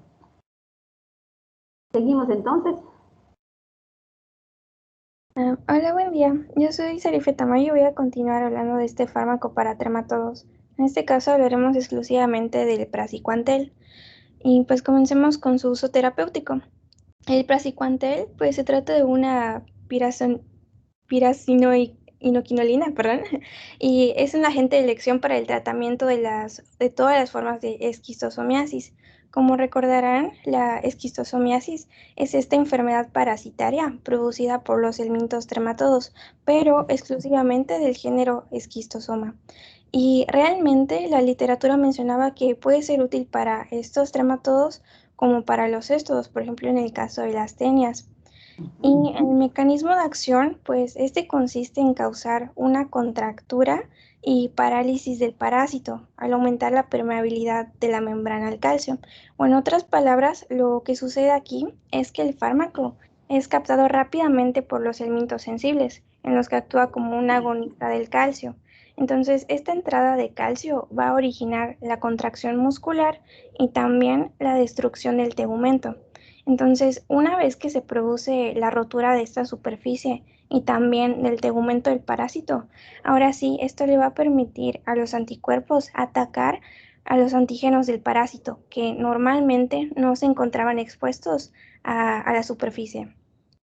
Y de igual manera, nos pareció importante incluir estas contraindicaciones. Por ejemplo, que este fármaco está contraindicado para el tratamiento de la cistecircosis ocular. Pero, ¿qué es la cistecircosis? Pues esto se refiere a un cuadro en donde se ve la formación de quistes en el ojo debido a la infestación de estas larvas. Pero esto es en el caso de una infestación de cestos, como las Taenia solium. Y pues está contraindicado porque la destrucción de esta larva o de este organismo en el ojo puede causar un daño irreversible. Aunque eso sí, por otro lado también hay que considerar que naturalmente en la cistecircosis se puede provocar una incomodidad, ¿no? Una incomodidad debido a las sombras que se forman delante de la retina debido a estos quistes y también otros daños más graves como ceguera. Y por eso mismo es importante tratarlo con otros fármacos o con otras alternativas. Por ejemplo, en esta imagen ultrasonográfica que les puse aquí, pues pertenece a un paciente que se le diagnosticó una cistecircosis ocular, pero en este caso se le decidió un tratamiento con albendazol. El albendazol, pues se trata de un fármaco exclusivo de los céstodos. De todos modos, más adelante en el apartado de céstodos, mi compañera les hablará sobre este fármaco. Y respecto a los efectos adversos, pues en general el praziquantel vemos que se tolera bien, que los efectos secundarios suelen ser leves, transitorios y no se requiere un tratamiento como tal, pero aún así pueden incluir mareos, malestar general, cefaleas, así como alteraciones gastrointestinales. Por ejemplo, de igual manera puede haber dolor abdominal intenso o incluso náuseas y vómitos. Y nada más aquí, pues incluimos una de las presentaciones del praziquantel, que es el cisticid. Siguiente, por favor. Bueno, yo les voy a hablar de fármacos para cestos y vamos a hablar primero de la niclosamida. Pues la niclosamida vamos a tener que se va a usar para las tenias intestinales y básicamente su mecanismo de acción es que lo que va a hacer va a desacoplar la fosforilación oxidativa en la mitocondria del parásito, lo que va a provocar pérdida de ATP en el helminto y también pues se va a dar un bloqueo del ciclo de Krebs. Esto pues va a resultar en la acumulación del ácido láctico y pues ya luego en la muerte del helminto. Los efectos adversos por lo general son pues trastornos gastrointestinales, náuseas, vómitos, dolor abdominal y diarrea. Y contraindicaciones, pues debe evitarse el alcohol en el lapso de un día del uso de niclosamida, así como si presentó hipersensibilidad igual del fármaco. Igual es importante en destacar que en este caso este medicamento solamente se va a usar en las larvas, no en el huevo, porque pues como se va a defecar, pues solamente va a tener acción en las larvas. Luego vamos a seguir con el albendazol, que ya nos platicó nuestra compañera un poco. Y pues vamos a tener que su uso terapéutico va a ser para el tratamiento de la cisticercosis y para la enfermedad hidatídica, que también es por céstodos. Y pues va a tener diferentes afecciones como los pulmones, etcétera. Y en este caso vamos a tener que inhibe la síntesis de microtúbulos y la captación de glucosa en los nemátodos. Vamos a tener que muchas sustancias se van a acumular y al final pues se va a dar lo que es la lisis del parásito. En las contraindicaciones vamos a tener que no se les debe dar a embarazadas y a niños menores de 1 año. Y pues vamos a tener los efectos adversos, que en este caso vamos a tener, si se da un tratamiento de 1 a 3 días, pues puede dar cefalea y náusea. Y si se da en el tratamiento de la enfermedad hiratídica, que es, pues es a partir de los 3 meses, se puede dar un riesgo de hepatotoxicidad. Y en casos raros también se da agranulocitosis o pancitopenia. Y ya sería todo de nuestra parte. Está bien. ¿Y el cisticerco dónde se puede alojar también?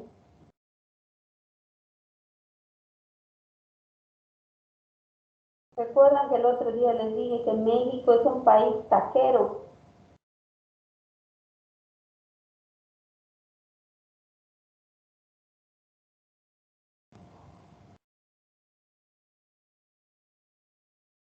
¿Dónde se puede alojar también? Y se puede encontrar vivo o se puede encontrar muerto calcificado en el cerebro. En el cerebro. Entonces, cuando ya está muerto y calcificado, pues ya no hay que dar tratamiento. Pero si está vivo, hay que dar tratamiento,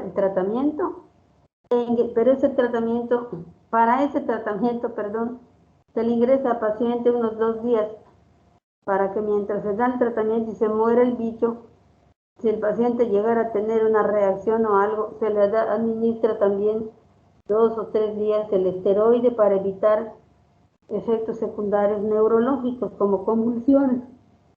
Entonces, hasta allá se puede alojar la cisticercosis. Entonces, vean cómo son agresivos, cómo se diseminan, cómo invaden diferentes órganos, varios o muchos órganos, y causan daño que a veces puede ser irreversible. Todo está muy interesante como estudio, todo es muy importante porque causa enfermedades y causa daño al organismo humano. Y hay que aprenderlo para enseñar las vías higiénicas, aunque pensemos que la gente no lo entiende, porque mucha gente no lo entiende o no lo acepta. Nosotros debemos seguir insistiendo hasta el final de los tiempos. Es nuestro trabajo, ya que somos médicos y somos educadores, no lo olviden, jóvenes, no lo olviden. Entonces, si ya terminamos, pues decimos que para mañana martes, faringoamigdalitis bacteriana, faringoamigdalitis viral, especificar bien los síntomas de cada uno, el diagnóstico diferencial, a la exploración cómo se ve la faringe y las amígdalas en caso de que la etiología sea bacteriana y cómo se ven en caso de que sea de origen viral, el tratamiento de cada una y la escarlatina. Como siempre, que se lo dividan por equipos y saben que de todas maneras todos deben estudiar. Y les vuelvo a decir que si me van a mandar las diapositivas, pues pueden comenzarlo a hacer. Hoy no me acuerdo quién me lo dijo, porque ya yo voy a empezar a hacer las preguntas de examen. Sí, doctora, hoy se la mando. ¿Quién habló? ¿Ligia? Sí. Está bien. Muchas gracias. Voy a comenzar de una vez porque tengo muchas cosas que hacer. Entonces, pues necesito tiempo. Ahorita que terminemos y nos vayamos, pues voy a revisar una tesis. Y pues todo eso lleva tiempo. Pues ha sido un gusto estar con ustedes otra vez. Igualmente. Gracias. Son muy amables, son muy respetuosos. Para el miércoles vamos a ver otitis media aguda, sinusitis y tosferina, para que se lo dividan por equipos de una vez. Pues que les vaya muy bien, que se cuiden Pórtense bien, que nada les cuesta. Y que Doctora. cuiden a sus familias. Doctora, disculpe, tengo una duda rápida. Hasta nosotros los de quinto semestre ya vamos a empezar con la de las clases híbridas. Es que en que lo mencionó me dio pues duda. Pues, ay, perdónenme. A ustedes ya se los dijeron. Hasta ahorita no, doctora. Ah, entonces a lo mejor solo es para historia clínica. Creo que solo es para historia clínica, Ana Cristina. Tienen razón ustedes. Doctora, ¿no sabe si para laboratorio sería de manera híbrida o no le han comentado nada? Pues nos dijeron que lo del laboratorio va a comenzar creo que el 4 de octubre. Creo que se los dije. El 4 de octubre, pero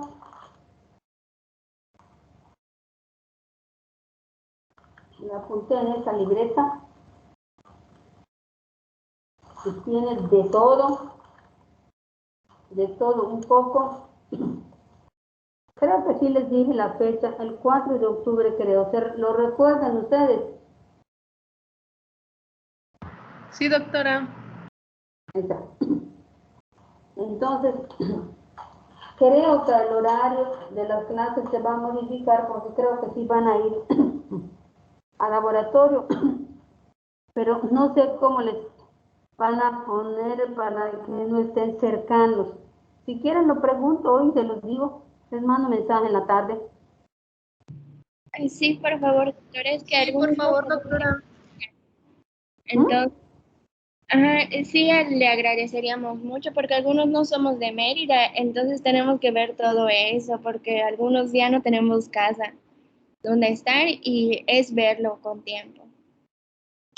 Ah, bueno. Desde que empezó a ser así, ya no tienen dónde estar acá para vivir, ¿no? Pues en lo personal, hace poco que fuimos a buscar las cosas porque sí era mucho la renta y no estábamos ahí. Así es. Tienen toda la razón. Pues voy a empezar a contactar al doctor Moisés aquí para que él me diga, pero es probable, y gracias por habérmelo preguntado, es probable que sea para lo de historia clínica, porque pusieron como su asignatura es prioritaria, pues porque saben ustedes que historia clínica debe ser con paciente. Desde luego no vamos a estar con paciente, pero pues probablemente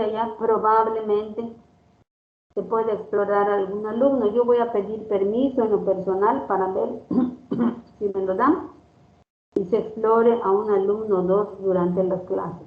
Pero no lo comenten, es una idea que yo tengo. Entonces yo lo pregunto y les mando el mensaje. Está bien, doctora, gracias. Mucho gusto. Cuídense mucho y nos vemos mañana. Con su permiso voy a salir. Gracias, hasta mañana. A ustedes.